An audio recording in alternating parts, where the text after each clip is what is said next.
Honda's CR-V was around long before we could even bring ourselves to say SUV. Along with the Toyota RAV4, it was one of the original so-called four-wheel drives that was really designed for those with zero interest in four-wheel driving. Now 20 years after that first CR-V, Honda has launched the 5th generation of the mid-sized SUV. Times have changed though. The whole SUV thing kinda caught on, and now the CR-V has a squillion different rivals. So does the brand which helped kick off the whole SUV thing for people who don't go off-roading have what it takes to win us over again with a new generation CR-V? The signs are good. Actually, the signs are very, very good, but we won't know for sure until we drive it, which is why we're here at its Australian launch. But first things first, let's go for a quick walk around.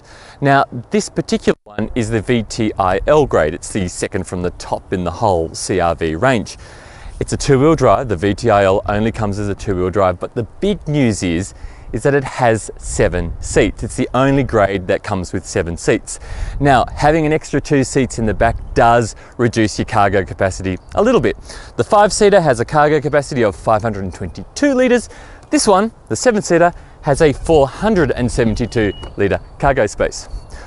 Automatic power tailgate, and a little function which I think parents will be quite happy about, and that is apparently if you put your fingers in, it will stop before it snaps them off. Amazing. It's actually the first time I've done that, and I'm glad it works. Look, I'm 191 centimeters tall, and this tailgate is at its highest setting. It's pretty good. I can almost walk under it. I can't stand up straight completely, but a good point is the low load height, which is excellent for putting things in. What else is new? Now, the length of the car is 11 millimeters longer. That really doesn't make much difference. What does make a lot of difference is the wheelbase. It's now 40 millimeters longer, and that gives you more room in the back.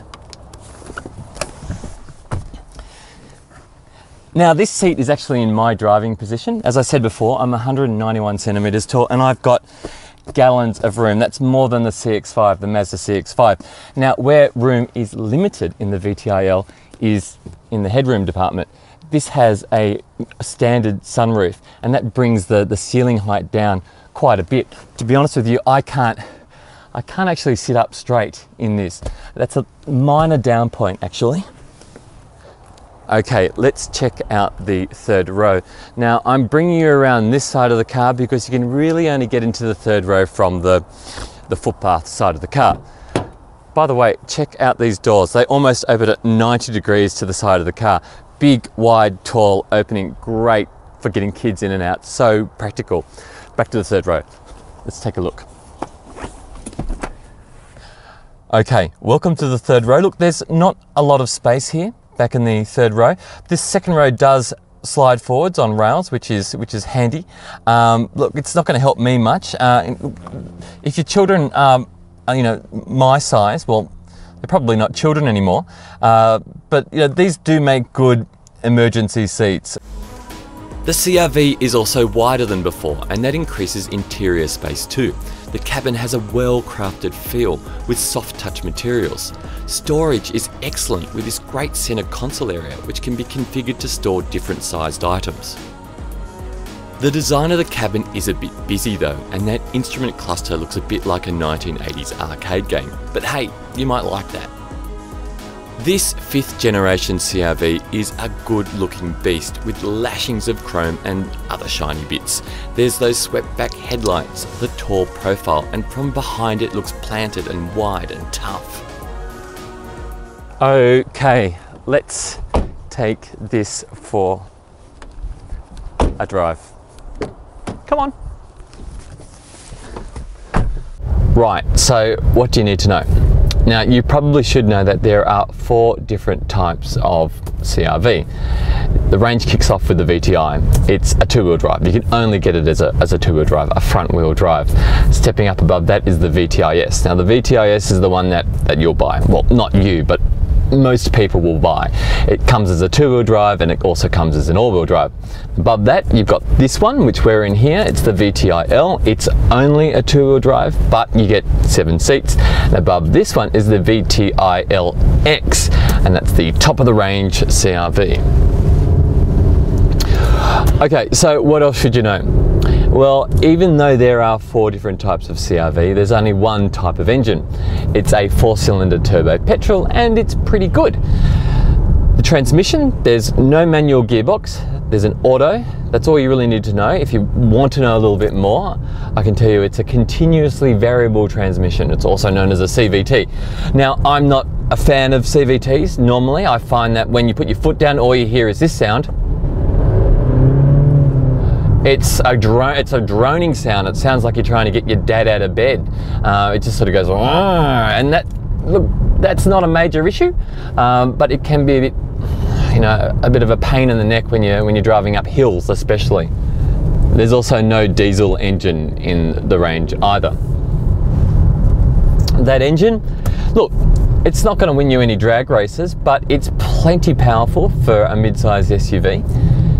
Handling, also really pretty impressive for a mid-sized SUV as well. There is a little bit of lean, a little bit of roll in the corners, but that's because I think it's set up for a comfortable setting.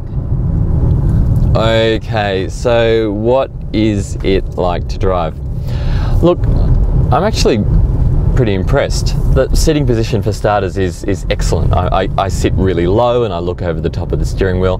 The seats themselves are really, really comfortable. Probably a little bit too big for my liking. They're not exactly hugging.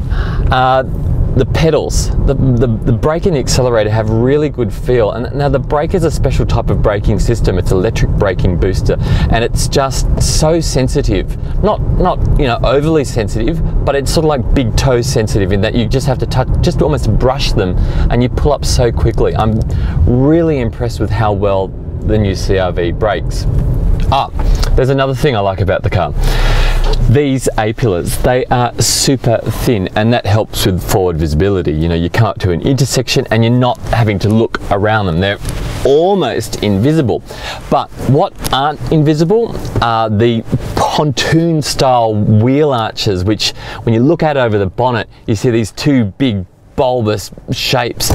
Now, it looks good from the outside, but from the inside, it does limit your visibility over the bonnet slightly, and I end up finding myself being a bit like a nana trying to look over the top of a bonnet. Not a major issue though. The standard features list is excellent.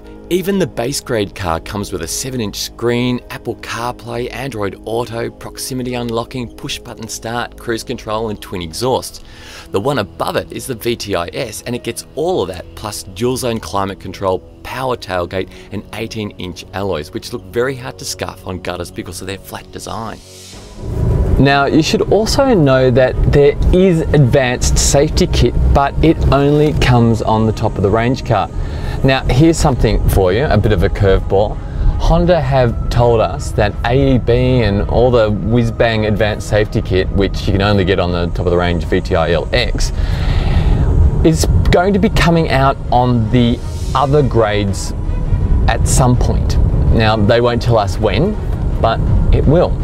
So my advice, if just say you were my mum or my sister or my dad, would be maybe to wait until it does. But then again, I don't know how long you'll be waiting. It could be a while.